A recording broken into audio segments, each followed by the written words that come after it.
Okay, we're live. We're live. Okay. Okay. Yeah. My Good first live. afternoon, Good afternoon, everyone. Thank you so much for attending our third shadowing session. Today, it's our pleasure to have Dr. Ellis, a dermatologist, as our guest physician. Please remember that the Google form will be posted in the comments at the end. With that being said, Dr. Ellis, you may start sharing your screen whenever you're ready. Okay. All right. Is it shared? Are we good? Yes. Yeah. Okay. Wonderful. I've never done a live before, so it feels like I'm talking to myself, but that's okay. Hi, everyone. My name is Sam Ellis. So like they said, I am a board certified dermatologist, which means that I have gone through medical school, gone through residency training, passed the dermatology board exam, and now I practice independently as a dermatologist in my community, which is just outside of San Francisco in California. So we'll just get started here and kind of go through an introduction to dermatology. I think coming into medicine, everyone has a different understanding of what the medical field is like, what different specialties do. So I'm going off of, if you've never heard anything about dermatology, and kind of build up from there. I remember when I was applying to medical school, I did not have the foundational knowledge that I probably should have before applying. And so I really didn't fully know what I was getting into. Luckily, I have my dream job and I'm super happy being a doctor, and I would never pick any other position to do or any other job. I feel like this is the perfect thing. It is truly my calling. But that being said, I probably should have done a little bit more research into it ahead of time. So hopefully, I mean, the fact that you guys are even watching this or attending this makes me know that you're committed to understanding more about medicine before you're getting into that field. So bravo, you guys are amazing. Overachievers, love it. So I didn't realize you would be able to see my face during this, which is the only reason I put a picture of myself in here. But now I feel embarrassed that I did that because you can obviously see what I look like. But just wanted to go over my path into medicine. So some people have a very direct route, which was me. I did my undergraduate training at UCLA. I majored in biology there, did a bunch of extracurricular activities. I played on the club water polo team. I had a great time in college. I was stressed because I was pre-med, and being pre-med is hard because you have to put a lot of pressure on yourself to excel. But that being said, doing well in undergrad is probably the number one thing that you can do to help yourself in terms of getting into medical school, is getting good grades, being dedicated in your classes, forming really good bonds with your professors and with your mentors, because those are ultimately the people who will write letters of recommendation for you to get into medical school. And if you have spent all of your time grinding it out and getting good grades, but you've made no connections or networking along the way, it becomes much harder to advocate for yourself, because everyone applying to medical school generally has good grades and good test scores and lots of extracurriculars. So what you really need is those mentors, either in science or in medicine, or coaches if you're an athlete, things like that, to really vouch for you and say, not only is this person intelligent, but they are caring, they are dedicated, they are interested in research. All of those things will also support you when you apply to medical school.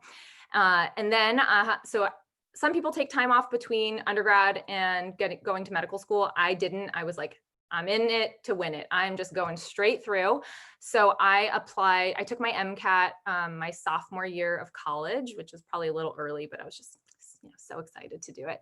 And I got into a number of medical schools. I decided to go to the University of Michigan Medical School in Ann Arbor, Michigan, which was probably the best decision of my life. I had the best time in medical school.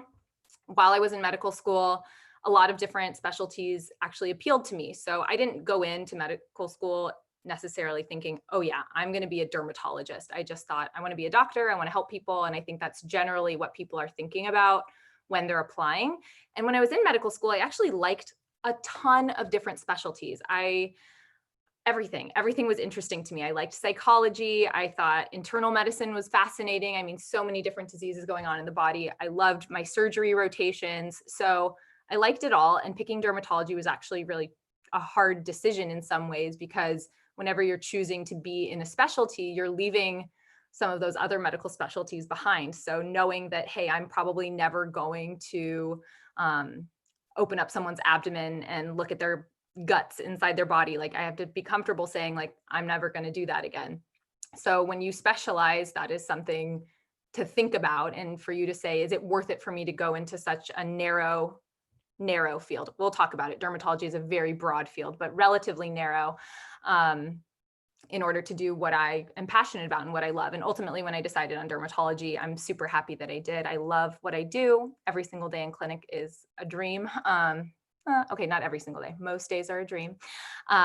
So that's just something we're thinking about as well. I did my so when you're going to dermatology, you don't go straight into your dermatology residency. Your first year is actually internal medicine training. So general medicine training in a hospital. Your co-residents, so the people that you work with, are sometimes people that are going to be internal medicine doctors. So they're going to be primary care physicians, and you train right alongside them for the very first year out of medical school. So that is so important because you need that foundation of medicine, head to toe, inside to outside, to make sure that even once you're a dermatologist, you always have the internal medicine background, because even though we are looking at the skin every single day, the skin is the window to the inside of the body. It is the largest organ in the body. It is the barrier between outside and inside. And if you don't understand what's going on inside, you might not recognize what's going on outside. And sometimes what's going on the skin can be a clue to a deeper process, an internal malignancy. So a cancer living inside the body that's manifesting on the skin, or an infection living inside the body that's presenting itself on the skin. So that's why that is so important. And then after your internal medicine residency, so after I did that in Colorado, I moved out to California, where I'm originally from, to do my 3 years of dermatology training at UC Davis, which was great. I still teach at UC Davis. So I am a volunteer clinical assistant professor there. So I teach dermatology to dermatologists who have not graduated their residency yet, who are not yet board certified. The way I teach you guys dermatology will be different than how I teach a resident dermatology, because of course a resident has gone through medical school, and they have a pretty much a stronger foundation in medicine, of course, and they have a vocabulary to talk about disease that most people, when they're in undergrad and pre-med, have not yet developed. So medicine is this whole other language. I mean, when you speak in medical jargon, you could be speaking some like a truly a different language. So my goal is, when we're talking, is to make sure that this is in kind of what we call layperson language. You guys are not lay people, but you're not yet specialized in medicine. So it's important that you understand what I'm saying and that the words that I'm using are something that you can process. And now I work in a private practice. So I live in the San Francisco Bay Area. Private practice is my setting, meaning that I see clinic patients all day long. My first patient is at 8 a.m. My second patient is at 8:20, 8:40, 9 o'clock. So I see somewhere between 20 and 30 patients in a day. For a dermatologist, that is a very actually small number of patients. So some of you might be going, oh my gosh, you see 30 patients in a day?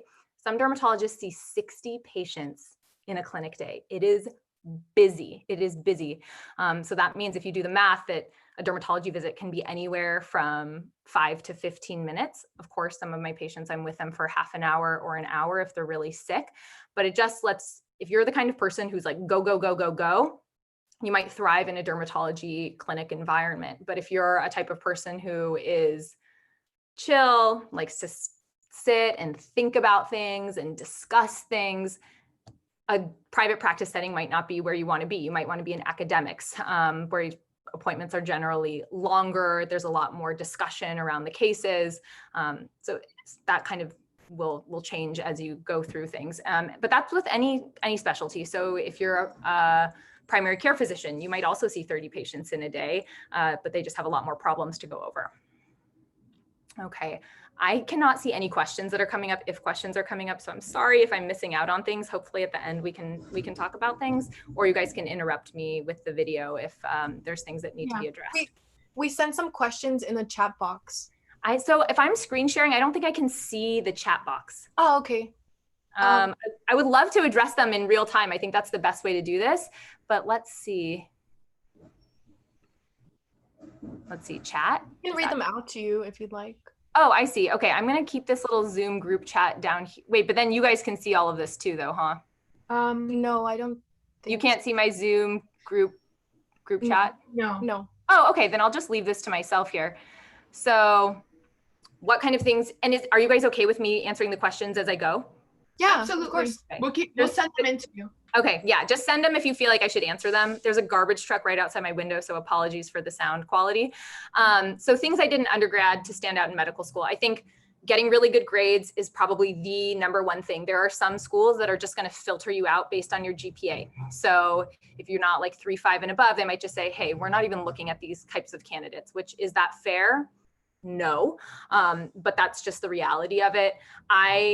So I did extracurriculars that meant a lot to me. So I played water polo. I was athlete growing up, and that was something that was like my sanity. That was my group of people that I loved to hang out with during undergrad. So that helped me. I did volunteer in the emergency room. So I did some research about head trauma in the emergency room, which was really good because it allowed me to be in an ER setting once a week.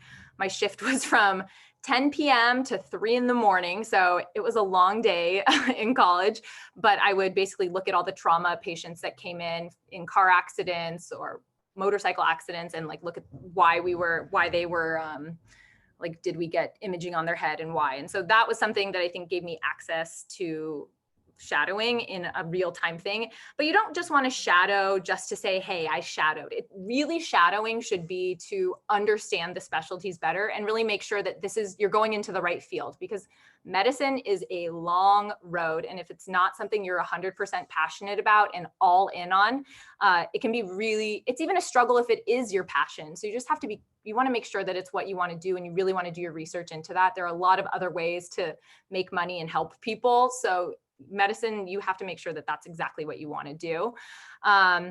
Is it harder to get into a derm residency if you are a DO? Definitely, it is. I think there's probably around 400 to 500 residency spots in the country for dermatologists, and only a handful of them go to DO applicants. It's just something to keep in mind. That's the truth of the matter. And then am I specialized in a specific dermatology field? No. So I'll talk a little bit more about that. But once you do dermatology training, you can do something called a fellowship, which is an additional 1 year of training afterward. That can be in something called Mohs surgery, which you're a surgeon, you remove skin cancer in a very specialized technique called Mohs micrographic surgery. So that's a specialty of dermatology. I might even have that in my talk. Oh yeah, I guess I should also say dermatology is, for those of you who don't know, skin, hair, nails, and oral mucosa. So everything inside the mouth, and genitalia. So external genitalia like scrotum, penis, but also in women, the vaginal mucosa is something that falls within the realm of dermatology. So just keep in mind, that's what we do, and that's our specialty. So this talks a little bit more about the different specialties within derm. So you can do a pediatric fellowship after derm, meaning that you spend a whole year just treating kids, usually in a hospital setting and in a clinic setting, because you can think about with skin diseases, people can be so sick that they need to be hospitalized for them. So you can imagine someone who's getting blisters all over their body, or their whole body has turned red from a medication that they're taking, or if they just have something else going on that's making them very sick, but they also have skin disease going on, that would be someone who's hospitalized, and dermatologists do see patients in the hospital as well. But pediatric dermatologists exclusively see kids, whereas even though I am what I would call a medical dermatologist, I didn't do a specific pediatric dermatology residency. I still see kids, I still see older people, I see it all. You don't need to do a fellowship to do that. Usually pediatric dermatologists also do some very specific training in really rare skin diseases. So of course, if I have a child who has an incredibly rare skin disease or is incredibly sick, I'm going to send them to a pediatric dermatology specialist so they can get extra care, extra time, extra attention. And then dermatopathologists are people who look at tissue under the microscope and make a diagnosis based on that. So a huge part of what dermatologists do is if they see a growth or a rash on somebody, they will actually take a little sample of skin, and that gets looked at under the microscope. And that's what dermatopathologists do. They specialize in looking at cells under the microscope and making a diagnosis. So you can do that. And then there's cosmetic dermatology. And I would tell you, don't be a doctor if you just want to do cosmetic dermatology. You can do that without being an MD or a DO. And then did I build my own private practice or did I join someone else? So I joined a private practice. So it used to be more of a thing to like make your own private practice, but to found your own private practice in dermatology is millions of dollars of cost. You know, I still am a broke post-medical student. So no, I joined someone who he's amazing. He's one of my mentors. He's a great dermatologist. He had a private practice already established, and I was the first doctor he's ever brought in to work with him.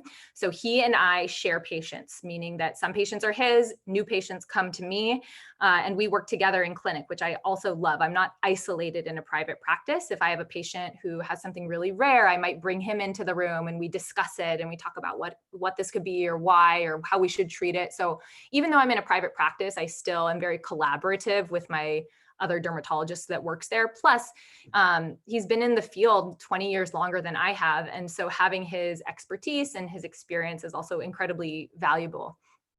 And then how many patients do I see in a day? So I think I said that I see between 20 and 30 patients in a day, but some people see up to 60.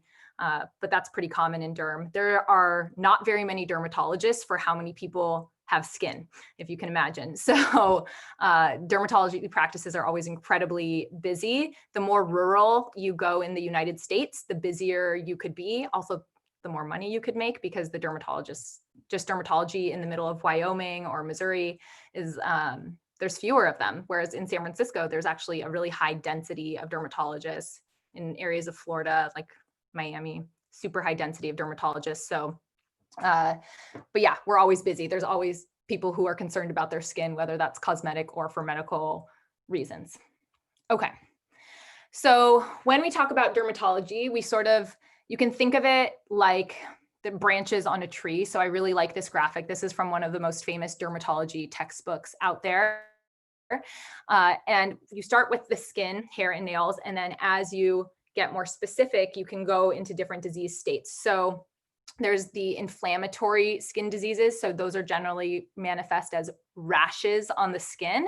And there can be tons of causes of the rash. So you can think the skin can only look so many ways. It can be red, it can be brown, it can be purplish, it can be black, it can be scaly, it can be ulcerated, so no top layer to the skin. But if you think of the thousands of dermatologic diseases that exist, a lot of them can look very, very similar. So being able to discern what somebody has based on exclusively what their skin looks like can be incredibly tricky. And that's why dermatology residency is a thing, is because there's a lot of diseases out there.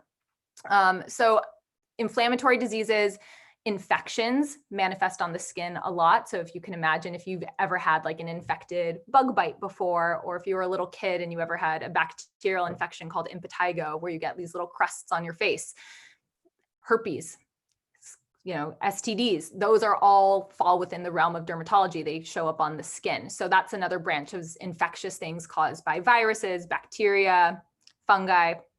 And then the other sort of branch of dermatology are things that grow on the skin. So not rashes, but growths. So things that are benign on the skin, you can think of like a mole or a freckle. Those are things that are harmless, but grow and people have concerns about them. And then things that are malignant on the skin, like skin cancer. And so those are sort of the two realms of dermatology. And when I break dermatology down into the most basic forms, it's growths and rashes. And the reason I kind of circle them in this way is because viral infections or bacterial or fungal infections, they can look like a growth or a rash. So it might look like someone has a bump on their arm and you might think, oh, they have a skin cancer there, or they have a growth there. And then when you biopsy it and sample it, and you look at what's going on under the skin, it's actually a fungal infection that is creating this growth or promoting growth in that area. So that's why those can manifest as either. And then this other branch here is other things. So people who have been like poisoned with heavy metals, or have done a lot of drugs in their life, and these things can manifest on their skin as well. Either an outside force that's affecting the skin. So you can imagine if you burn yourself or something like that, that would fall in this category. People who are on methamphetamines often become skin pickers. And so you can look at someone who has lots of little cuts or picks on their face, and that could be, an external trauma manifesting on the skin. Someone needs help with that. And then there are genetic dermatology diseases that oftentimes are managed by pediatric dermatologists, but those can also manifest with different types of rashes and growths on the skin. So this schema is just something to keep in mind when you're thinking about dermatology, and whenever you're looking at the skin in general. One thing I'm always thinking of, okay, is this a growth or is this a rash? Does this look like it's infectious, or does this look like it's more of an inflammatory thing? And once I realize it's an inflammatory thing, does this look autoimmune?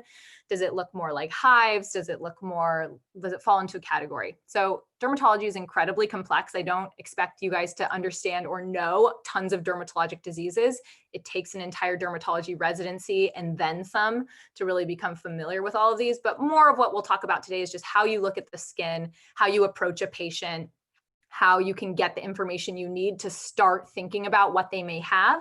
And once you decide what disease they might have, what additional tests you might be able to do to further clarify that. Or also now, if you already know the diagnosis based on what they look like and what they've told you, can you make an intervention for them that helps them? So can you give them a treatment of some kind that's beneficial? So approaching the patient, this is for any specialty, including dermatology. And I think this will probably be review for some of you. I've watched a couple of the other lectures that you got. I've tried to put it in the simplest form, because when you get into medical school, I don't think I realized that there's a pattern to how you should approach every single patient so you don't miss anything. So you always want to be really thorough. When you're the doctor, you are the boss. There is no one above you that is going to catch your mistakes. Like, you are this patient's last line of defense between health and being unhealthy. And so it's really important that you're the most thorough person on that team that you work on, because ultimately it comes down to the doctor. And also, when people get sued, it's the doctor who gets sued. It's not the people who get under them who get sued. So you need to make sure that you are thinking of everything, that you're being thorough, that you're really keeping your patient in mind. So when you're meeting a patient who's coming in for an illness of any kind, the first step is to gather information, right? You need to figure out why that patient is there and what brought them in. So they might have had a rash for a year. So like, why are they coming in now? That's really important to know. And that's part of the medical history. The medical history is when you're talking to a patient and you're figuring out why they're coming in, what could be going on with them. And then the other part of gathering information is looking at the patient and examining them. So I know yesterday, Dr. Darsh maybe talked about how you have to examine the patient and look at them. And I completely agree. And we'll talk about how you do that and do a skin exam, because that's different than listening to the heart and lungs, doing a musculoskeletal exam during a neuro exam to make sure all their nerves are functioning appropriately. But that's all part of gathering information. So that's just where things should be churning in your head based on what the patient told me, what I saw in exam. Now I should know where I'm headed for my diagnosis. And then step 2 is what I was talking about. This is called the assessment. This is where you take all of the information that you've gathered from the patient and you draw conclusions. So you say, they told me this, they look like this. I think the most likely thing that they have is this. So that's kind of the thinking part of being a doctor. And when you're just starting in medicine, step 1 is really your focus. You're just trying to get all the information. As you become more experienced and as you've seen more patients and as you've treated more people, then you get better at the assessment part of actually saying, okay, I have all this information. This is what's going on. And then the third part, which is kind of the final step in becoming a doctor, is being comfortable with the treatment plan, or deciding, hey, I still don't know what this is. These are the additional tests I need to do to clarify the diagnosis, or I know what this is. This can have really bad consequences for the patient. So I need to make sure I check their kidneys or I screen for other types of cancer. And that's part of the plan too. It's not just treating the patient, it's also making sure that they're going to be healthy moving forward. And that's what we're going to focus on today, is how you gather information, because when you become a medical student, the first thing they do after your first couple of years, which are all science classes, when you actually get to the hospital and you're what's called on the wards, the medical student's job is really to gather as much information as possible. And the better you are at getting information that is relevant out of your patient, and the better you are performing a thorough physical exam, the more your team is going to like you, the better you're going to do in medical school, the higher chance you have of getting into the residency of your choice. Because of course, you have to do well in undergrad to get into medical school, but you have to do well in medical school to get into residency, because you cannot become a board certified doctor without getting into residency. And Obviously we're getting ahead of ourselves a little bit, but you always want to be striving for a residency, one, in a specialty that you're actually interested in, but two, getting into residency is all about, the location, where in the country you're going to live. At that point in your life, you're usually in your 20s and 30s, you're thinking about settling down. So where you do your residency is also important. So doing well in medical school becomes very important as well. Okay. So the medical history. So that's the first thing when you're talking to a patient, this is the information you're getting. They're still in their clothing. You're just sitting across from them in clinic. They come in and this is your conversation that you're having with the patient. So the first thing you're going to ask is the chief complaint. So the chief complaint is what the patient says. So usually the patient doesn't come in and say, I have a basal cell skin cancer on my cheek. They come in and they say, I have a growth on my cheek. And it's now your job to figure out what that growth is. Or they might say, I have a rash. Okay, there's hundreds of different types of rashes in dermatology, but that's what your job is next. So chief complaint is what the patient complains about. This next part of that is to ask some probing questions. That's called the history of present illness, or HPI. And that is the conversation that you now have with the patient where you are asking them, okay, how long have you had this rash? When did it start? How has it progressed? Is it painful? Is it itchy? It's you asking questions to kind of figure out more about what's going on. So a lot of times when I'm working with medical students, they'll go in, they'll get the history of present illness. So they'll talk to the patient and they'll come and they'll report back to me and say, okay, the patient said, this is what's going on. This is how long it's been going on for, et cetera. But sometimes they haven't asked all the right questions. So learning how to ask questions, but also what questions to ask is important. And as you become more comfortable with different types of diseases, whether that's skin disease or in a different medical field, the better you get at getting a relevant HPI. Because you can ask the patient anything. You say, oh, what'd you have for breakfast? But that doesn't have anything to do, that's a question, I guess, but that has nothing to do with their rash. So learning what types of questions to ask the patient that are actually going to be helpful for you in making a diagnosis is really important. And that takes a long time to master. And then other things that you want to know are some context. So you got your chief complaint. They told you why they came in. You got your history of present illness. They told you the story of what brought them in and what they think is going on with their rash, what makes it better, what makes it worse. But now you want some context. So to get context, you want to know their past medical history. So you're going to want to know any other diseases that they've suffered from. Do they have a history of thyroid disease? Do they have a history of arthritis? Do they have a history of lupus? All of these other medical things will help inform what might be going on with their skin. They might be completely irrelevant, but if you don't ask, you don't know. And that goes back to being thorough. Always ask, okay? Even if your patient seems incredibly healthy, they're 20 years old, you're like, oh, what possible medical history could they have? You don't know. Maybe they had leukemia when they were 2 years old that they're cured from and you would never know. And now they have this new rash on their skin. Okay, well, you better know that they had a history of leukemia because you have to rule that out manifesting on the skin. So just be thorough in that way. You're also going to want to ask the patient, what medications you take. And in addition to medication, these days, it's also really important to know what over-the-counter medications they're taking and what supplements they could be taking. So there's a lot of unregulated supplements and vitamins out there that can do all sorts of crazy stuff internally and as well as manifest on the skin. So it's important to ask that. You want to know if they're allergic to anything because you're thinking, okay, if I'm going to treat them, okay, well, you better know if they're allergic to an antibiotic before you try to treat their bacterial infection because you don't want to send them to the hospital by giving them something they have an allergy to. Family history can be really important. So are there any skin diseases in dermatology? Like, are there any skin diseases that they might have that might help inform your decision? And then their social history. So do they drink alcohol or do they abuse alcohol? Are they a smoker? So people who are smokers have an increased risk of cancers inside the mouth. So that might be something worth knowing. What do they do for work? Maybe they come to you with a rash and they're using some chemical at work that might be giving them the rash. So having some context of what they do outside of your office, where they live, are they homeless? So all of those things are really important. Did they recently travel to South America? That might be something that helps you decide what they do. And then like what their diet and other habits are like. And then lastly, review of systems. So that's where you just kind of go through all the other body systems and ask a few relevant questions to see if there's anything else going on. Because someone might not know that their diarrhea is associated with their skin rash. So they're not going to volunteer and be like, oh yeah, I also have diarrhea. You have to ask that. So being thorough with your review of systems will help also. Have you had a sore throat recently?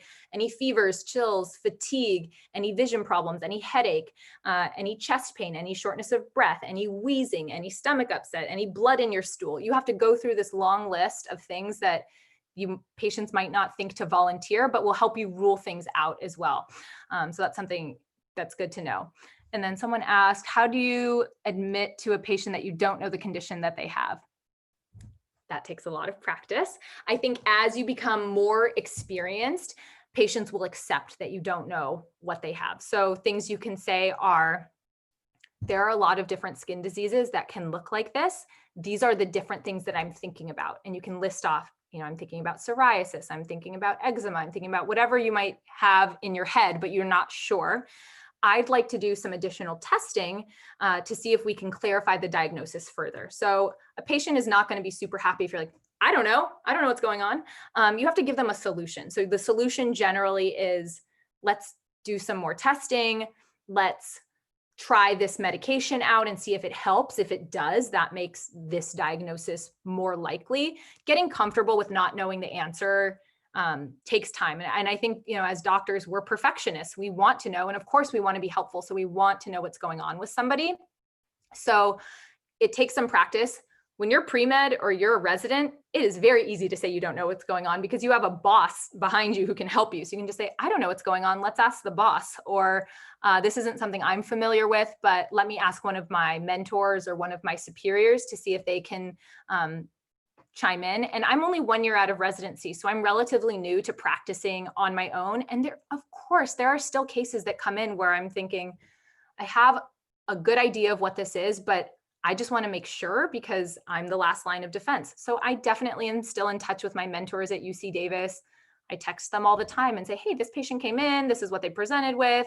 These are the things I'm thinking about, anything else. And sometimes I'll tell the patient like, hey, I'm going to check in with a couple people and see if they've seen anything like this before, and I'll give you a call back. So I don't think patients are necessarily looking for you to give them an answer that's concrete right out of the gate. Generally you should. And that doesn't happen that often where I'm like, this is really confusing, I'm not sure. But what they want is for you to do the work to help them because they're at a loss. They need your help. And it is your job as a doctor to kind of go to the ends of the earth for them to figure out what they have or to help them or to put them in touch with someone else that can. So that's where specialists at academic centers might be helpful. I might say, hey, I have a colleague at Stanford or a colleague at UC Davis or a colleague at UCSF that specializes in this type of skin disease. Let's get a second opinion. It never hurts to get a second opinion. Do not have an ego about it, okay? It's fine to ask for help. Medicine is incredibly collaborative. I think that's something that brought me into being a doctor in the first place. I love that it's kind of like a team effort to make patients better, and there's no shame in asking for help. Okay. And this says, when doing this type of questioning, how do you build trust with the patient? If they do substances or have another reason to not want to share their whole story, how do you build trust? That's good. That's a really good question. So it's hard, right? Some patients are going to be very forthcoming with you about their history, but some are going to be either embarrassed or they feel taboo. And of course, if they participate, say they use some sort of illegal substance, they might not want to share that with you. So oftentimes I try to explain to the patient, like, this is a judgment-free zone. Also, I'm not going to walk into the patient room and be the first question I ask them, like, hey, do you shoot up heroin? You got to work into those types of questions. And of course you wouldn't ask it like that. So you would have a conversation with the patient, show that you're concerned, explain, maybe even do a full physical exam first, and then say like, hey, I'm noticing some marks on your arm. I often see this in people who use heroin. Have you ever used heroin before? And if they say no, just say, okay, like, it's okay. They might not feel comfortable sharing that with you. Later in the exam, you can say, I just want you to know that as your doctor, I'm not here to judge you in any way. My sole goal here is to help you and to make you feel better. And the more information that I have, the better I'll be able to help you. And what that patient wants to know is that you're safe. You're not going to go report them to the authorities, that they're not going to be judged by you. And I try my best not to judge my patients because everyone's life is different. Everyone has different stressors and problems that bring them to your office. You can't be judgmental. You just can't. It won't work. You have to be accepting of them. And I think the more patients know you and the more time you spend with patients. So sometimes that maybe on the first visit, they never tell you. And you say, okay, let's try this. Let's have you come back in 2 weeks. Maybe 2 weeks later, you ask them again, or you ask them in a different way. So it doesn't mean that the first time you meet a patient, you have to get every little detail out of them. Even patients who are hospitalized, you'll see them every day in the hospital and check in on them. And maybe they don't reveal something to you on the first day, but maybe day 3, after you've spent more time with them, they'll feel more open. So it's all about building that relationship and kind of showing the patient that you're not trying to judge them in any way. You're just there to support them. And then how many skin conditions are due to diet problems? That's a good question. Tons. If you're deficient in vitamins or minerals or anything like that, you can definitely have problems. But just like if you live in America and have a healthy, well-rounded diet, most of your skin conditions are not going to be diet related. Okay, so history of present illness, we kind of went into this pretty deep, but with skin, it's a little bit different because you want to make sure that you're asking like location. So where is this going on in your body? The patient might say, I have something going on my elbows. They might not volunteer that it's also in their butt crack. So part of it is asking, like, where is this going on? Do you have a rash anywhere else on your body? Because they might not volunteer that. Also asking about the quality of what they're experiencing. So not just what it looks like, but what does it feel like? Is it painful? Is it itchy? If it is painful, is that like a dull pain? Is that a sharp pain? Is that a burning pain? So really teasing that out can be helpful as well. How long something's been going on for, of course, makes a huge difference. If someone comes to you and their whole body is red and they said it's been going on for 2 years, I mean, that's shocking, first of all, but that also might make you think of like a cancer or something that's more of like a slow process versus something like a medication that they just took and now their body is completely red. So how long something's happened for is really important. Timing. So some people will have a skin disease that is constantly there. Once it shows up on their skin, maybe like a growth, it doesn't change. It just stays there. But some rashes will wax and wane. So they'll get better for a temporary period of time. They might get worse. So that can be seasonal. They might say, oh, this always flares up in the winter, or every time I go on vacation, it gets better. Okay, does that mean that's stress induced? Does that mean there's a chemical at work you're being exposed to? So knowing the timing of what they're complaining of can be very helpful. Modifying factors, also very helpful. You're going to want to ask them, have you treated this before? Is there anything that makes it better? Is there anything that makes this worse? Because what if you don't ask that? So that's a big question that a lot of, I think, med students seem to forget to ask. They come back to me, they tell me, okay, they have this is what's going on with them. They tell me the whole story. And then I'm thinking, okay, this is what I think it is based on what they're telling me. All right, I'm going to put a treatment plan together, but they haven't told me what the patient's already tried. So that's important, because what if I go in there and I'm like, oh, you should try this topical cream. And they're like, oh, I already tried that. Well, then you look like a big dummy. So it's really important to make sure that you ask what they've tried, and also ask what made it better or worse, because that can really inform your decision as well. And then of course, signs and symptoms. So that kind of goes into the review of systems as well, where you're asking, are there any other associated things that you're experiencing things?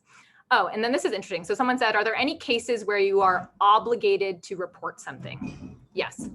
So signs of child abuse. So if I have a patient who's a little baby that comes in and they have these little circular burns on them, and I suspect that they're getting cigarette burns from a caretaker, or if I see a sexually transmitted disease in the diaper area of a 3-year-old or a 2-year-old, those can be signs of abuse. So yes, those are definitely, I'm a required reporter for that. There are certain sexually transmitted diseases that if I make a diagnosis of in somebody, if I make a diagnosis of HIV/AIDS, if I make a diagnosis of syphilis or other sexually transmitted diseases, I'm required to report that to the health department, because they have to do contact tracing and make sure that if that patient has been exposed to anyone else, that gets informed. But I tell patients, I say, I'm going to test you for HIV/AIDS. If it comes back positive, I have to let you know that I am required to inform, and you don't have to be the person calling all their sexual partners, but you do have to inform either the Center for Disease Control or the local health department, depending on what you diagnose. But yes, so we are obligated reporters for certain things.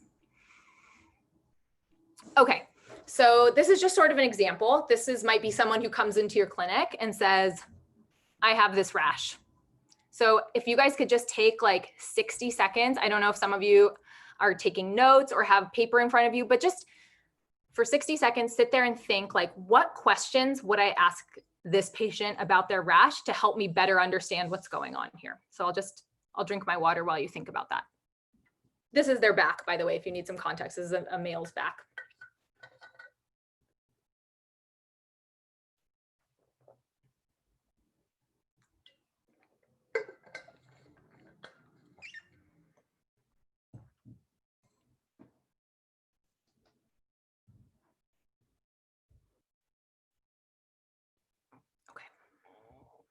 So I would say this is a rash, right? This is not a growth per se. And it takes some practice actually to know some rashes can look like growth, some growths can look like rashes. But in general, when someone has red things multiple places on their body, you're pretty safe going with rash. Yeah, someone thought this might be ringworm. It's a good thought. It's not that, but that's good. I think that definitely would be on something called your differential diagnosis. So your differential diagnosis is all of the potential diagnoses you think this person could have based on what they tell you and what it looks like, or sometimes you have additional lab tests that help that too. History of psoriasis, great, love that. So this patient might not know that they have psoriasis, so asking that, perfect. What skin products they use, excellent, right? So if someone's using certain products on their skin, they could be causing problems there. Is it itchy? Perfect. It's super important to know if it's itchy. One, because certain skin diseases are itchy and that will help you. But two, that might help inform how you're going to treat this patient. If they're not itchy, you probably don't need to give them anti-itch stuff. But if they are itchy, that's going to be helpful for them. When did it begin? Excellent. So how long has this been going on for you? Did this start yesterday, or has this been going on a year? Any burning sensation? Exactly. So what does this feel like on the body? Is this painful at all? Because how much pain or discomfort someone is in will oftentimes make you decide how urgent you want to get this person better. If they just say, oh, the rash, cosmetically it's bothersome, I don't like seeing it, but it doesn't hurt or itch or anything, then you have a little more time to try and work with this patient to get it better. Have you recently been exposed to any chemicals or drugs? Perfect. All right. So could there be something external that you've been exposed to that's causing this, or could there be something internally going on that's making this worse? So those are all excellent. Autoimmune. So do you have a history of autoimmune disease would be good. Is this eczema? Good. You guys are good. You know more skin diseases than I thought. And then have you tried any like over-the-counter medications? Perfect. So these are some of the questions I would ask this patient. You guys covered a lot of these. So when did it start? So one thing it's important to know is where on the body did it start? Did you just wake up one day and your whole body's covered in this rash? Or did it start as like a patch on your elbow and then maybe over a few days you got a new one here or a new one here? Does it itch? Does it hurt? Does it burn? So those are things that you guys all asked. So excellent. Does anything make it better or worse? So that person might say, oh, when I get hot and sweaty, it gets really itchy. Or when I'm stressed out at work, I notice this gets a lot worse. So there are a lot of skin diseases that get worse with stress. So that might be something for them. Or every time I go to visit my daughter-in-law in Arizona where it's really hot and dry, this gets worse. So those are all helpful things.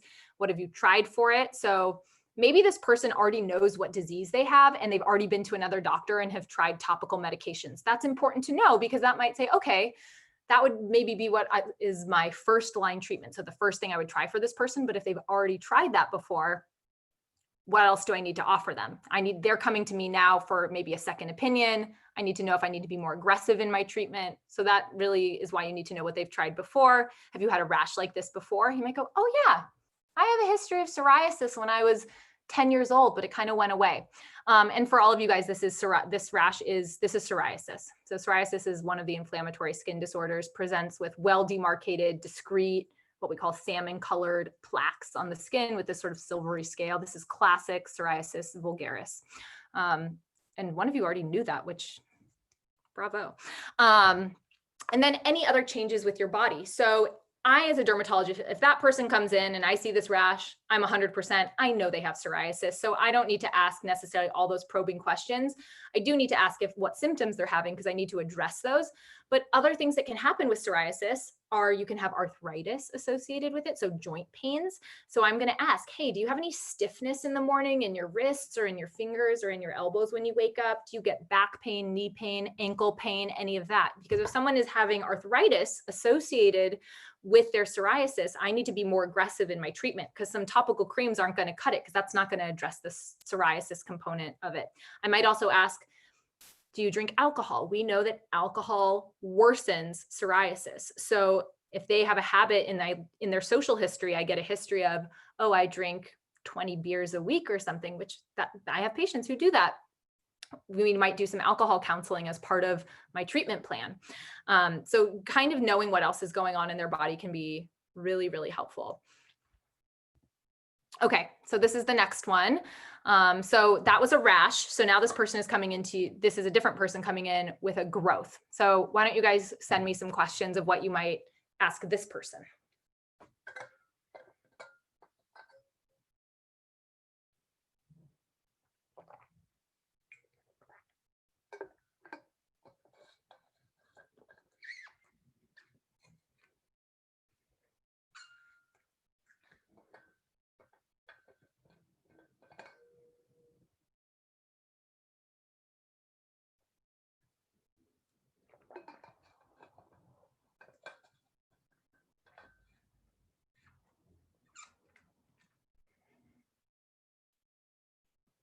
When did this first start? Good. So has this been growing there for 2 years, or did this pop up overnight?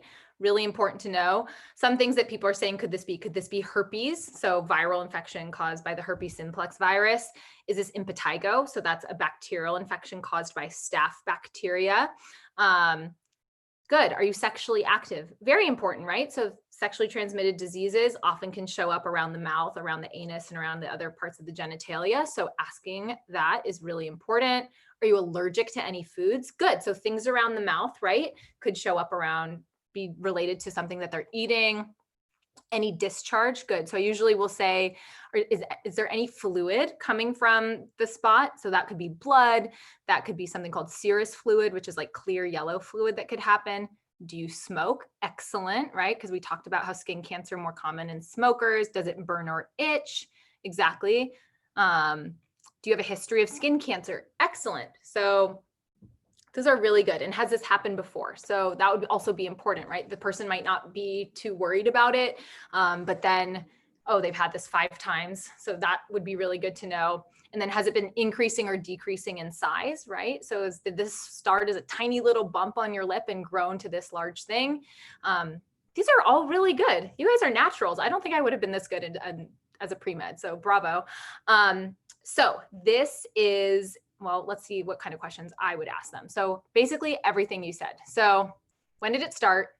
Has it changed? And all the things you said. Is it growing? Has it changed color? Is it painful? Is it itchy? Does it bleed? Have you had growths like this before? So those are, I think, all good. It looks like a lot of you think this is herpes, which that makes sense. You're in college.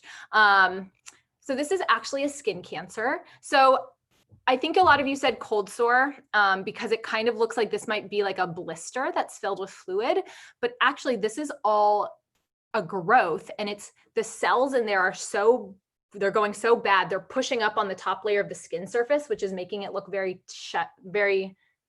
tight and shiny. So this is all a skin cancer. This is a squamous cell skin cancer. The specific type of squamous cell skin cancer is called keratoacanthoma, or a KA. And these can grow really, really fast.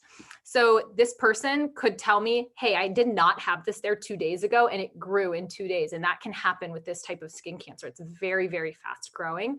So that also helps tell me, if someone came in and told me this has been there 2 years versus 2 days, that definitely helps me decide, is this like a run-of-the-mill squamous cell skin cancer or not?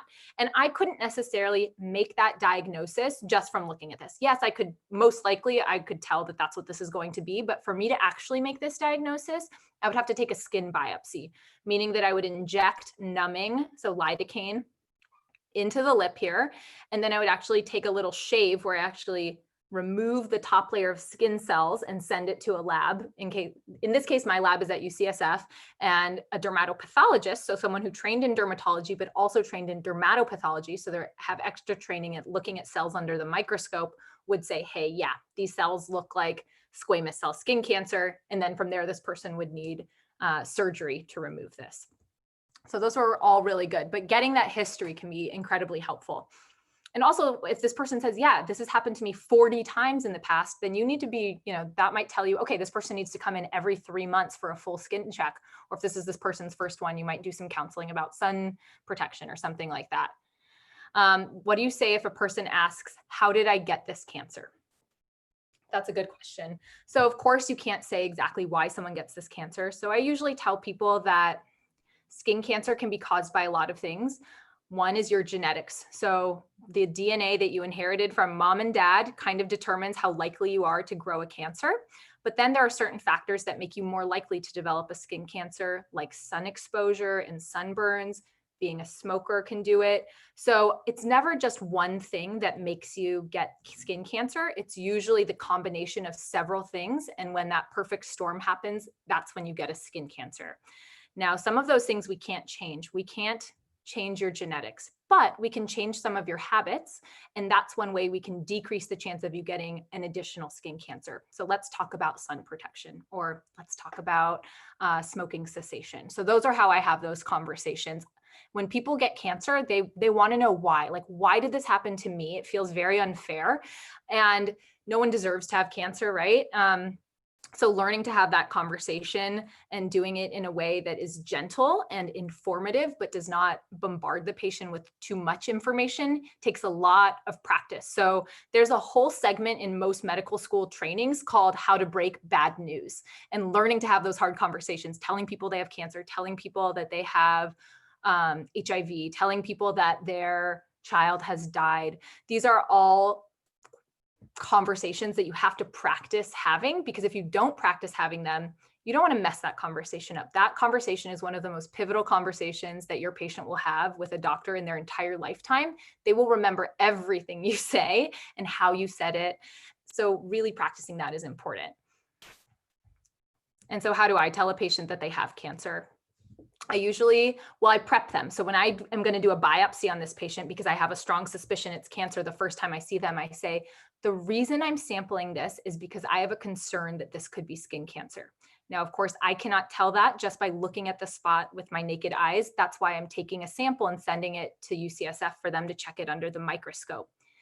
If it is a skin cancer, then we'll have to do additional surgery. So I kind of prepare them that this could be a skin cancer. So it's something that they're already thinking about. And then when I tell them, I usually call them on the phone, or if they've not had skin cancer before, sometimes I'll bring them back into the office and I'll tell them, I'll say, hey, I'm really glad we took that sample, because first of all, then it tells them like, oh, I'm glad I came to the dermatologist. You're not against them. You're on their team. You're helping them diagnose. So I'm really glad we took that sample because that spot did turn out to be a squamous cell skin cancer. And then I try to shift it to something positive. I try to say something like, squamous cell skin cancer can be treated very well with surgery. So oftentimes people, when they think cancer, they think, am I going to die from this? So you need to tell them, hey, you're not going to die from this. This is the risks. These are the more sometimes you have to give them information, and you have to kind of tell, is that patient going to be someone who wants information, that wants to know the risks, that wants to know their prognosis, or is it the type of patient that doesn't want to know? They just want you to treat them and get it over with. The nice thing about a lot of skin cancer is that it's very, very treatable. So I always can come from a place of optimism and hope when I talk to these patients, because that is true with skin cancer. It's very curable. And so I think patients, what they really want to know is make sure that they can be cured. Okay, good. Good questions. All right. So now we've gathered all the information, right? We did their medical history for them. We did their physical exam on these patients. So that's the most important thing, is like getting that information. So how to do a physical exam, that's kind of the next thing we're going to talk about. So once you're good at talking to patients, you're good at getting all the information squeezed out of them, the next thing you have to do is think about the physical exam and telling them, looking at the patient and knowing what to look for and how to look for things. Also, that patient that came in with that little growth here, okay, they have a growth here, but okay, they made a skin cancer. Could they have skin cancer other places? So you might need to do a full physical exam to look for other skin cancers, because they already made one. Could they make another? So learning how to look at the patient methodically, and we'll talk a little bit more about that, is super important to making sure that you are not missing anything. And again, being the doctor, you don't want to miss anything. Okay, so the physical exam is part 2. So as a dermatologist, I don't carry a stethoscope. Every day in clinic, I am not listening to people's heart and lungs. I am not doing a strength exam, so a musculoskeletal exam to see how their joints are moving or how their muscles are moving. Generally, there are some dermatologic diseases that I do that for, but generally no. I am not looking in their pupils with a light.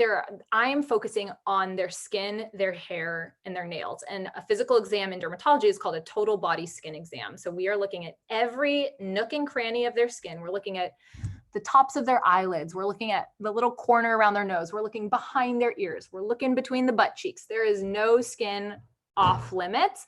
It is your job to look at all of those places as the dermatologist, because if you can imagine, there's not a lot of patients checking their own butt crack. And if you're not checking it, no one else is. So it's really important that you are incredibly thorough. And you have to look inside the mouth as well. And then why do you have to do that? So one, you're looking for skin cancers, right? Like you could save someone's life by finding a skin cancer on them early and getting it off early and treating it early. Yes, skin cancer is highly curable, but the longer it sits on the body untreated, especially melanoma skin cancer, which is the most deadly and lethal of the skin cancers, the earlier you diagnose it, the better.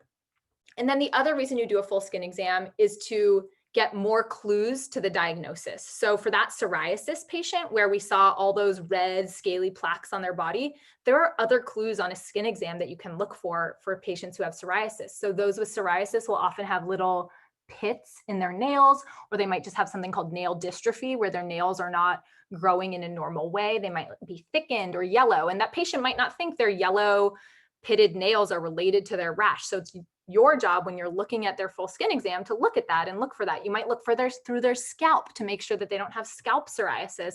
You might look on their genitalia because a lot of patients won't tell you, hey, I also have this rash in my groin or on my penis. They feel really embarrassed or ashamed, which of course they shouldn't, but it's kind of an embarrassing thing to talk about for some patients to say, hey, I have this rash going on down there. Plus, they might think the rash is totally unrelated. They might think it's a sexually transmitted disease or not related, so they might not bring it up to you. So it's your job to look at them. Someone said, do skin disorders show up under the eye? Definitely. Anywhere you have, this is what I tell patients, anywhere you have skin, you can have a skin problem. Okay, so of course, there are certain diseases that manifest more often in certain areas on the skin, but yeah, actually under the eye is one of the most common places to get a skin cancer because there's a lot of direct sunlight there. This is very thin and delicate skin, so definitely.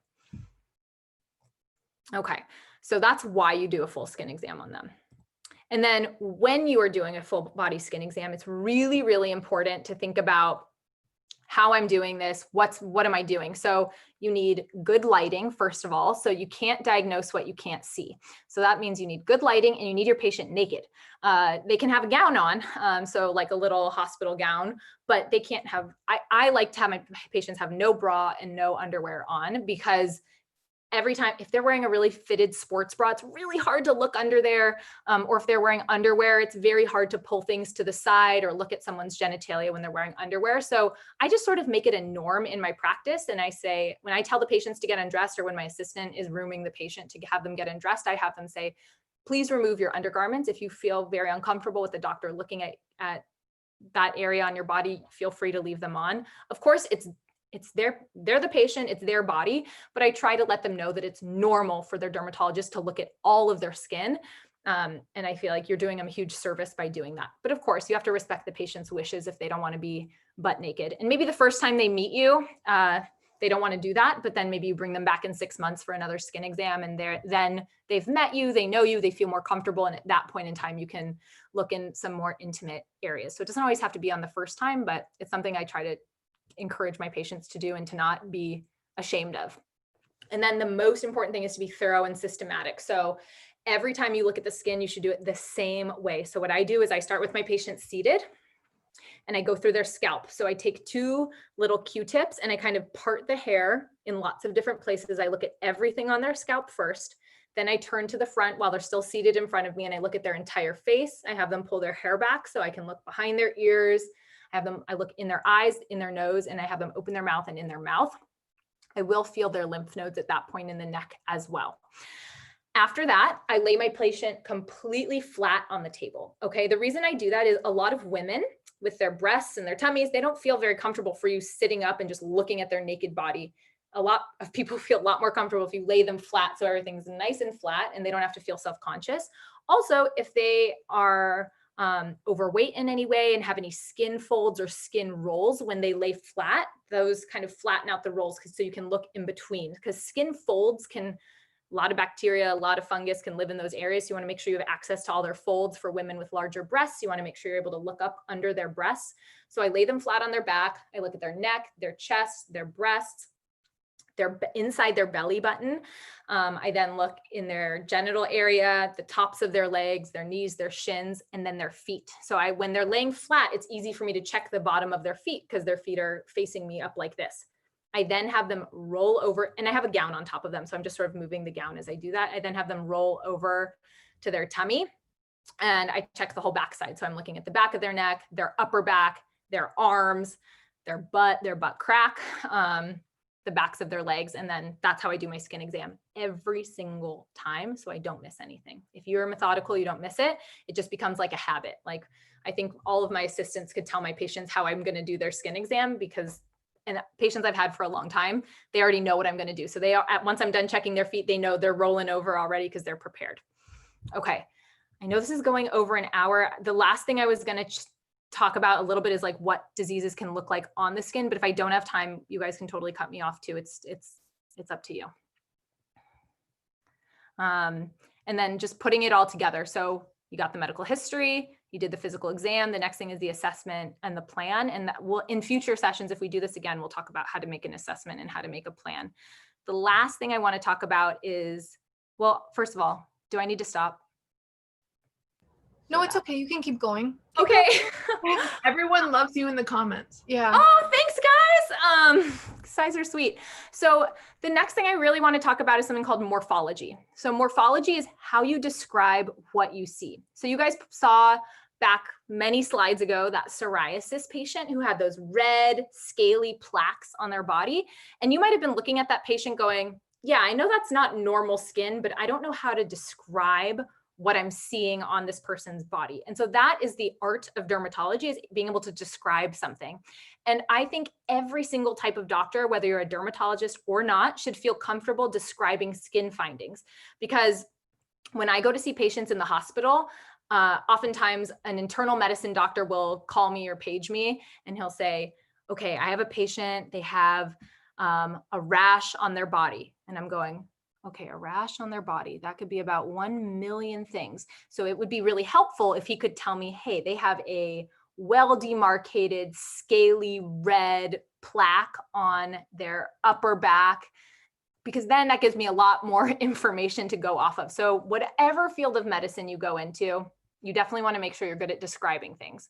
How do you ask patients to remove religious outfits such as a hijab? That's a good question. So I have several patients who wear hijabs, and they have always offered to take it off for me. I usually tell patients, I ask them, I never want anyone to feel uncomfortable. So I'll usually say, part of doing a skin exam is checking the skin on the scalp.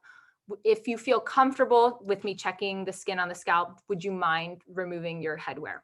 And some people say, no, I don't want to remove it. And that's totally okay. But some patients might say, yeah, of course, no problem. And that's usually, it's a modesty thing in a lot of cultures, but I've found that in front of doctors, they are okay with showing that area. But yes, I always offer to look, and I say why I do it to be thorough.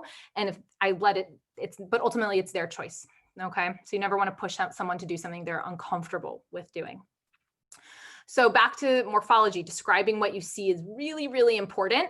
So this is an object. I think all of you guys can look at this and know exactly what this object is, but take like 30 seconds again and enter, like, if you were going to say, I had my back turned to you and you had this thing in front of you, how would you describe it to me without telling me what it is, so that I can get a mental image of what I'm looking at? So what would you tell me?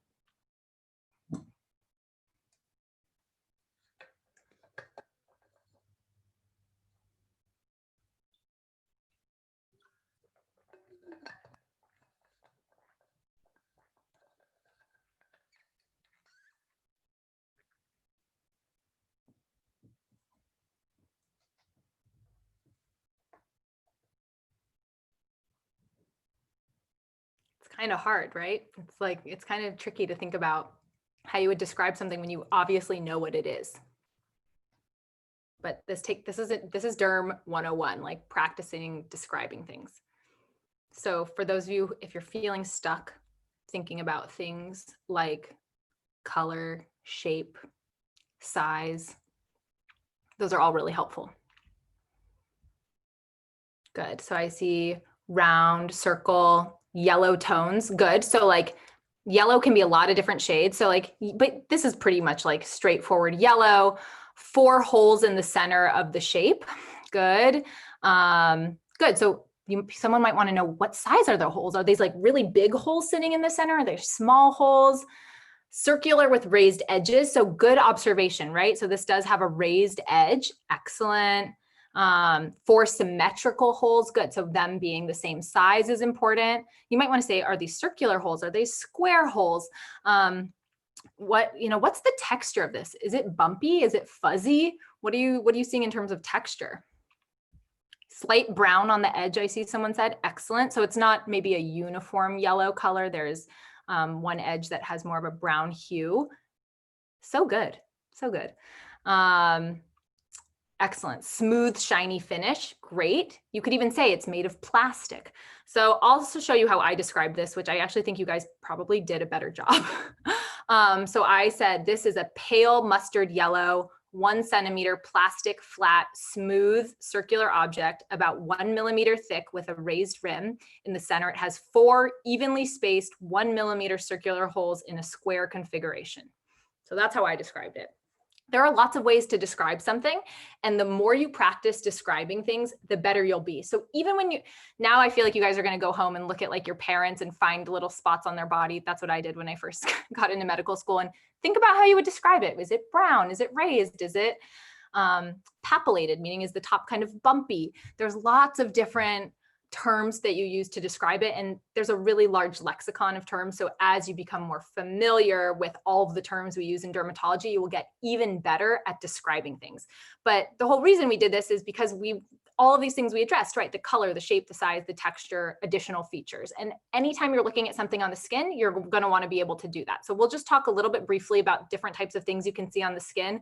There are a couple of graphic photos coming up. So if that will bother you, just turn it off. So there's something in skin called primary lesions. That is the thing when you walk into the room on that person's body, it's like the thing you see. So there's a lot of different words to describe different things. I'll come back to this slide because this talks about like a macule versus a patch versus a papule versus a plaque, but I think it's much easier to just look at them and know. So here's some examples. So a macule, the word macule refers to some growth that is flat and less than 1 centimeter in diameter. So freckles are macules. Moles that are completely flat with the skin, those are macules. And you can tell something is a macule because when you run your fingers over it, you don't feel any changes. You don't feel any elevation in the surface. So I'm sure all of you could look at your arms or your legs or somewhere on your body and find a macule. I have a birthmark on my forehead. There's my macule. Then there's something called a papule. So papule, even though you might have heard the word papule used in different contexts, a papule is kind of a scientific term, and it is for something that is raised and less than 1 centimeter. So a macule is flat and small. A papule is raised. So when someone has acne, those are papules all over the face. That's kind of a good example of a papule you might see. Or if you get a bug bite that's small, that's a little pink papule. Now, a patch is like a large macule. It's anything larger than 1 centimeter. So if someone has a large birthmark that's completely flat, that can be a patch. This child has early vitiligo, which is a depigmenting skin disorder. And that is a patch of what we call depigmented or hypopigmented skin, where they've lost some of the pigment in this area. So that's a patch. And then a plaque is raised and greater than 1 centimeter. So this is scalp psoriasis. And you can see it's very similar to the psoriasis we saw in the gentleman before. You can see that it's raised, right? It's casting like a little shadow. So you could imagine if you ran your finger over that or your hands over that, you would feel the skin was raised in that area, and it's scaly. So that's a plaque. Other ones that come up in dermatology a lot. So a vesicle is a fluid filled bump that is smaller than 1 centimeter. So herpes, a lot of you guys fixated on the herpes earlier, and herpes often presents as a little vesicle. This is chickenpox. So if you ever had chickenpox as a kid and you had little blisters on your body, that can be a vesicle. Even if you're a runner and you get a blister on the back of your heel. So it's basically the medical term for a small blister. And then there's something called a bulla, which is a large blister. So this is a disease called bullous pemphigoid. It's a blistering disorder. And you can imagine this is actually super itchy. This disease is very, very, very itchy, not particularly painful for people. It's usually seen in the elderly, but it can also be medication induced. But you can see these are really large. I had a patient once that had a 10-centimeter bulla. So you can imagine like this big of a blister on their shin. They can be really, really large, but distinguishing between those is really helpful when you're talking to someone. There's something called wheals. So wheals to me are just hives. They're basically like filled, they almost look like they're puffy. To me, it looks like puffy skin. So they can be linear. This is someone who has a lot of allergy cells in their skin. So when they scratch their skin, they actually get a welt at the site of trauma. So that's what a wheal is. And then a nodule is essentially a deeper growth that's usually under a centimeter. So this is something called a ganglion cyst on this person's wrist.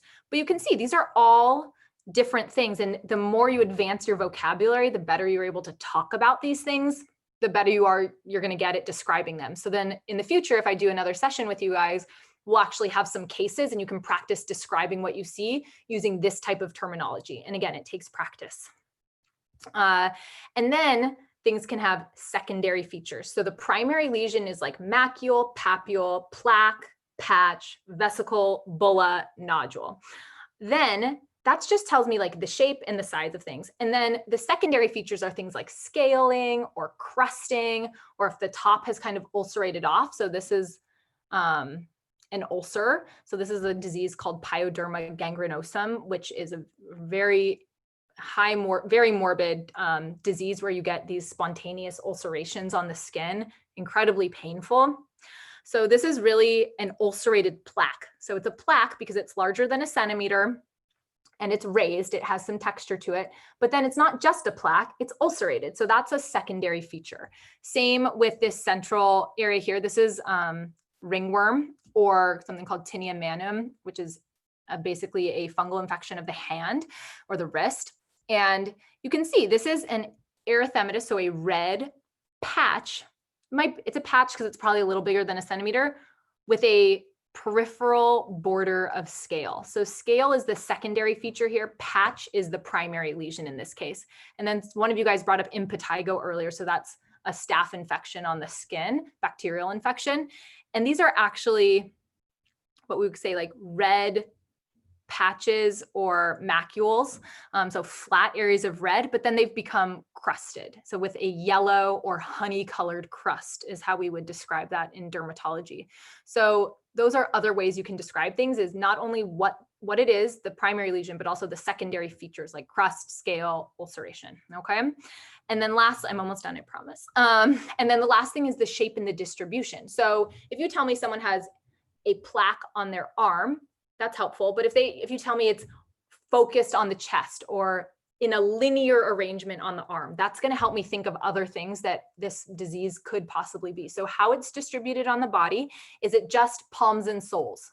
That's another thing that where if someone tells me, oh, someone only has a rash on their palms and soles, it's going to make me think of a few very specific diseases. So the more specific you can be about the distribution, the more helpful it is to coming up with your potential diagnoses. There's other words, so the other shapes that things can be in. So you might look at this linear thing and be like, well, it's not really a plaque because it's not like this like raised, I mean, yeah, it's bigger than a centimeter, but that doesn't seem like the right word. So there are these other choice words that we can use to describe things. So you can call something serpiginous when it has a wavy border. So a lot of times fungal infections on the skin, it will be like a 5 centimeter scaly pink patch with a serpiginous border, a wavy border. So that's just another way to articulate what you see. Or it can have an annular border. So annular means ring-like. So annular usually means it's kind of like pink in the center and less dark in, pink in the periphery and less dark in the center. So there's little ways you can describe things, or something can be targetoid. And you can imagine something that's like has a ring of one color, then a ring of another color, then a ring of another color. That's targetoid. Now, this is not complete list of all the shapes and potential distributions of something, but it's just something to think about. Okay, lastly, I'm going to bring you through one case really quickly, just so we can put everything we talked about together and sort of synthesize it. Okay, maybe. Okay, so here's a practice case. Should take us a couple minutes to go through. So JT, so oftentimes when we're doing practice patients, we'll give them initials. So JT, hopefully this is Justin Timberlake, is a healthy. So healthy tells me kind of the status of the patient. He could be a very hospitalized patient. It could be a homeless patient. It just gives you some context to think about it. Okay, if I'm thinking of a healthy 24-year-old versus I'm thinking of a hospitalized 24-year-old, I'm already getting a different mental picture of what's going on with that patient. Healthy 24-year-old male, so gender can be very helpful too in certain diagnoses, who presents with a 1-month history. So that tells me how long something's been going on for. This is the HPI. So this is the history of present illness for him. So presents with a 1-month history of white areas. So that's what the patient's complaining of. That's his chief complaint, white areas on his back that become more noticeable as he got tan over the summer. So something like that was sort of how he noticed it. It's like, that's the progression of it. They're not itchy or painful. So we asked him like, hey, does this bother you in any way? We said no prior treatment. So he hasn't tried to treat it in any way. He said he's never had it before. He doesn't have, so then we go into the past medical history, family history, social history, because you have any other things that go on in his life. So he has no other medical problems. He doesn't take any medications, no allergies.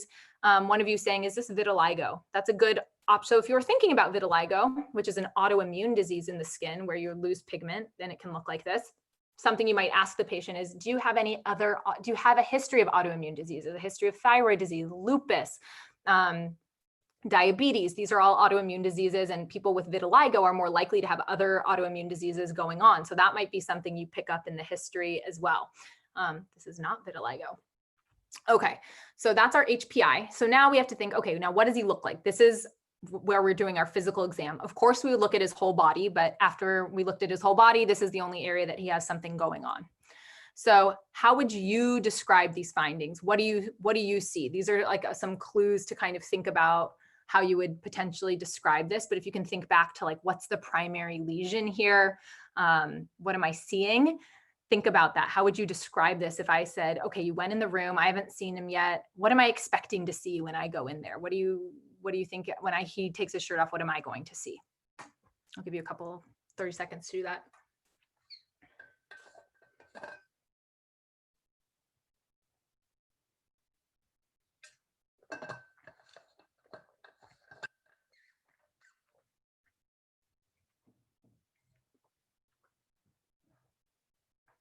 So someone said some sort of rot, fungal infection. Is this tinea versicolor? So good, you guys are thinking about the diagnoses. The thing you really want to think about though is, I always caution people, there's something in medicine called premature closure. Premature closure is where you look at a patient, you think you instantly know what they have, and you just zero in on that diagnosis. So you say, oh, it's vitiligo. Can't be anything else. And I always caution medical trainees and other doctors about this, because it's not your job as the doctor to prematurely close. You need to keep all of the potential possibilities, take in all of the information. And once you have that, I want you to come up with the most likely thing, the second most likely thing, the third most likely thing, and the fourth most likely thing. And when you have those different possibilities, you have to think, okay, what's the most dangerous thing this patient could have? Because I definitely don't want to miss that. What's the most potentially problematic thing this patient could have? Because you definitely don't want to miss that. The risk is if you prematurely close or you just go straight for the diagnosis without thinking through the past medical history, looking at the exam really thoroughly, is you can miss something, and you don't want to miss something. So good. Some of you guys are saying these are flat patches, asymmetrical, white, flat, irregular. Good. Good. So I would, and one thing to think about too is describing where it is on the body, right? That's really important. Is like, okay, a flat patch on someone's tongue is going to look different than a flat patch on their hand or a flat patch on their back. So I would say mid and upper back with numerous, right? So is it one patch? Is it multiple patches? Numerous, well demarcated, meaning that I can see the borders of every single spot there. So something that might not be well demarcated is when you can't really tell where that spot stops and where regular skin begins. And that can happen in a lot of skin diseases. So numerous, well-demarcated white. So I agree, these are like white or something, what we would call like hypopigmented, so less pigmented than the surrounding skin. Ovoid, so somewhat oval in shape, but kind of irregular. Macules. So at the periphery here, you can see these are all macules because they're flat and they're less than 1 centimeter, ranging in size from 3 to 10 millimeters, right? Because the max size that a macule can be is 1 centimeter, 10 millimeters. And then I would say coalescing. So coalescing means that they're grouping together, coalescing into large patches. So as these macules kind of become more numerous, they almost like form a patch together. But you can tell it's a bunch of tiny macules that have kind of come together to make a patch. So that's how I would describe this. So my assessment is based on what I see in the patient's history, his age, his health status. Whoever guessed tinea versicolor, snaps for you.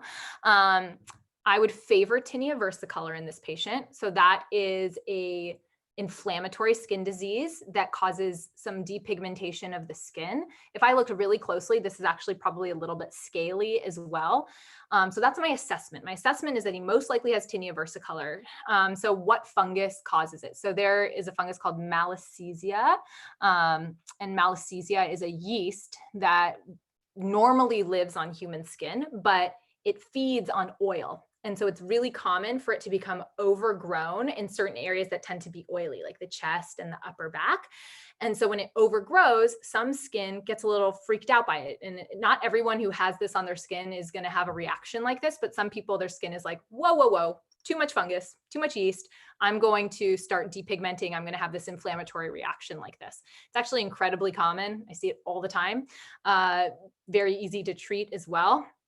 But it's a fungus that lives on all of us, like normally. It can just become like in the summer when you're sweaty or hot, it can become more numerous. But also as you tan, you can imagine if that skin isn't going to tan the same way your surrounding skin is, it becomes more obvious in the summertime when you get tan. And so if I say, okay, my assessment is this is tinea versicolor, what tests can I do to confirm that?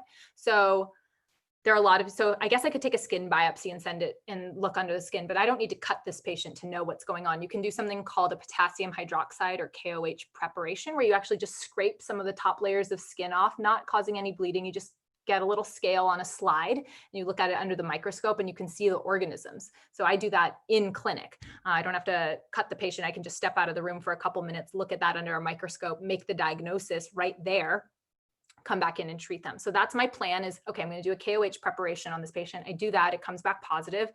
Okay, it's positive. Now what do? I'm going to treat you with an antifungal shampoo or body wash in this case. So that's how I go through my history of present illness, make sure there's nothing dangerous going on, do a physical exam, make an assessment, and then make a plan for the patient. Can this be on the face as well? Yeah, totally.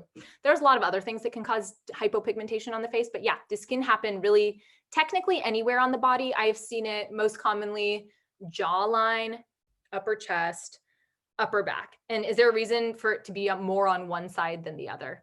Oh, like in this patient, how it's not perfectly symmetrical? No, not really. You can imagine like your fungus is not sitting on your body and they're not all talking to each other and be like, okay, let's perfectly space each other out and like cover this area. So it's kind of random where it can be, but in general, the distribution here of like chest and back, that is very common for tinea versicolor, but there's no particular reason why it's more on one side than the other. It's really rare for skin diseases to be perfectly symmetrical.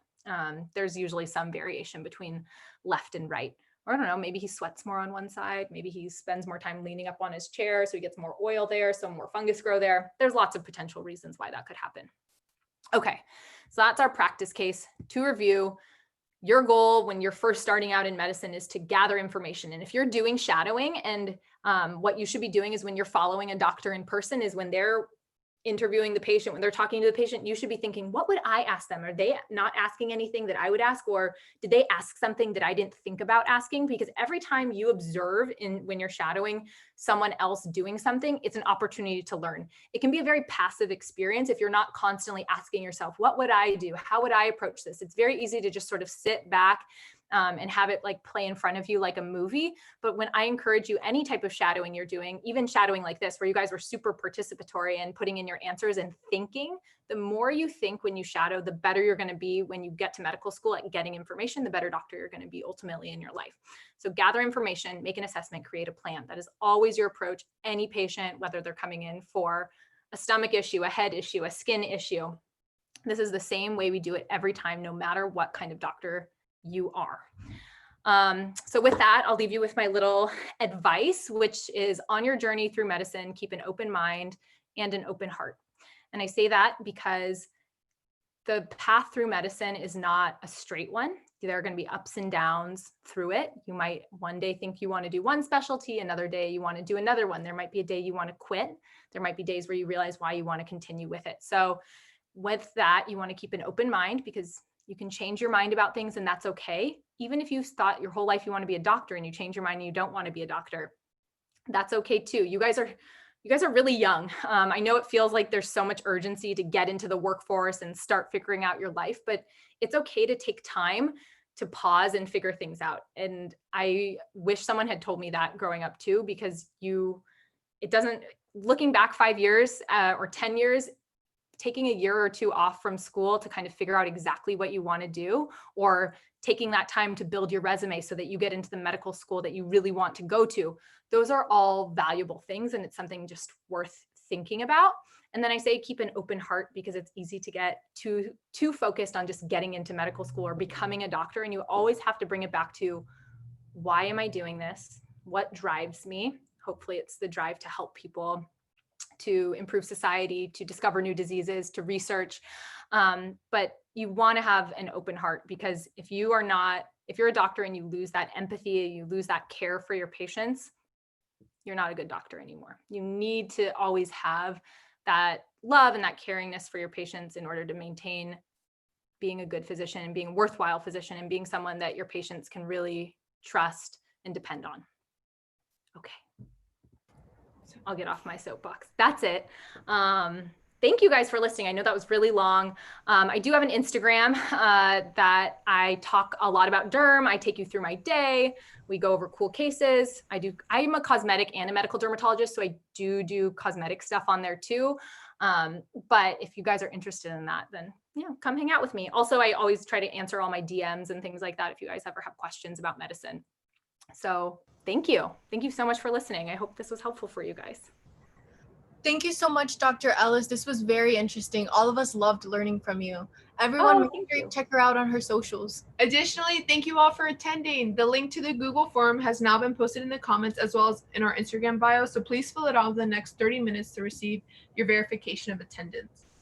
Again, please keep in mind you are responsible for tracking your own hours. We are just here to verify them when contacted to do so. Again, thank you everyone for coming. We hope to see you all at our next session tomorrow. Dr. Ellis, they loved you and they can't wait to have you back. Oh, you guys are sweet. I'm excited. Thank you, everyone. Thank you so much. Thank you so much. It was our pleasure. All right. Take care, guys. You too. Bye. Bye-bye.